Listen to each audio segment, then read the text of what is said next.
Ini fix. Aku gak usah jelasin soalnya, langsung aja. Udah.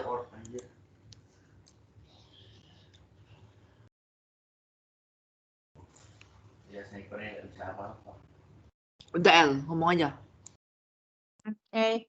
Jadi kami akan menjelaskan soal 14-15 tentang trend analysis dan quality cost. Di sini di soal terdapat data yaitu pada tahun 2006 sales-nya ada sebanyak 500.000, prevention cost-nya ada 5.000, appraisal cost-nya ada 10.000, internal failure-nya ada 80.000, dan external failure-nya ada 60.000 dengan total pada tahun 2006 total cost-nya itu ada 155.000 dengan percentage 31% dari cost.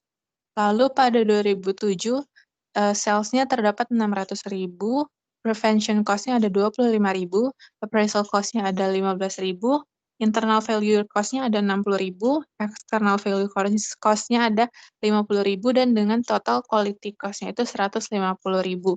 Dan dapat dihitung bahwa percentage of quality cost-nya itu 25% dari sales. Pada tahun 2008, sales-nya itu ada 700.000, prevention cost-nya itu ada 35.000, appraisal cost-nya ada 30.000, internal value cost-nya ada 35.000, dan external value cost-nya ada 25.000 dengan total cost di sini ada 125.000, dan dapat diketahui juga percentage of quality cost-nya adalah 18% dari sales. Selanjutnya pada 2009, sales-nya itu ada 600.000, prevention cost-nya ada 40.000, appraisal cost-nya ada 15.000, internal value cost-nya ada 25.000, external value cost-nya ada 20.000 dan total quality cost-nya ada 100.000.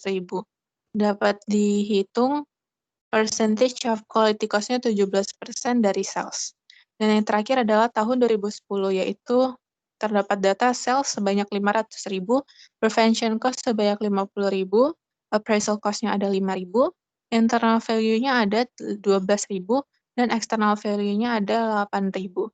Dan total quality cost-nya adalah 75.000 dengan percentage of quality cost-nya 15% dari sales. Nah, untuk required nomor 2 itu kita diminta untuk menyiapkan grafik dari cost-cost tersebut.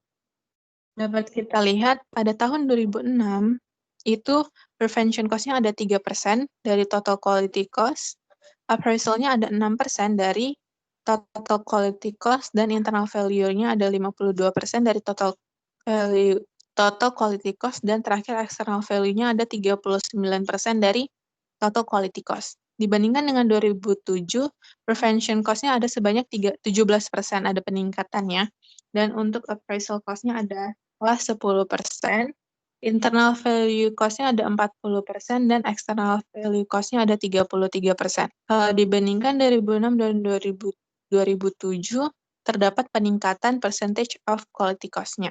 Untuk selanjutnya 2008. Prevention cost-nya ada 28%, appraisal cost-nya ada 24%, internal value cost-nya ada 28%, dan external value cost-nya ada 20%. Dibandingkan dengan 2007, terdapat peningkatan pada prevention cost, appraisal cost, dan internal value, dan ada penurunan pada external value dari 33% pada tahun 2007 menurun menjadi 20% pada 2008. Selanjutnya pada 2009 dapat kita lihat prevention cost-nya itu ada 40%, appraisal cost-nya ada 15%, internal value cost-nya ada 25%, external value cost-nya ada 20%. Nah, angka ini dibandingkan dengan 2008 ada peningkatan pada prevention cost, penurunan pada appraisal cost, ada penurunan juga terhadap internal value, dan external value-nya tetap 20%.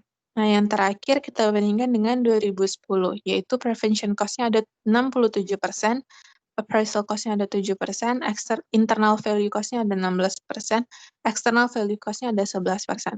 Nah, dapat disimpulkan bahwa untuk perusahaan ini mereka menjaga kualitas produknya dengan meningkatkan cost pada prevention cost-nya. Sehingga Untuk appraisal, internal and external cost-nya itu menjadi berkurang setiap tahunnya.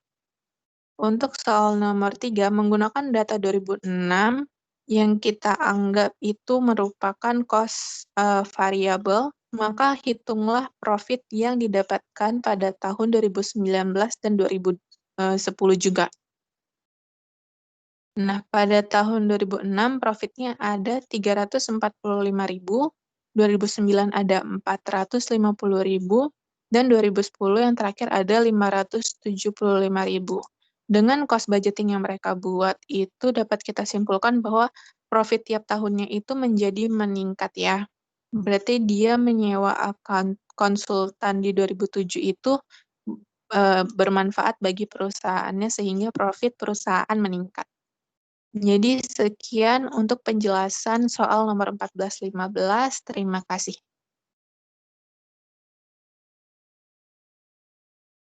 Oke.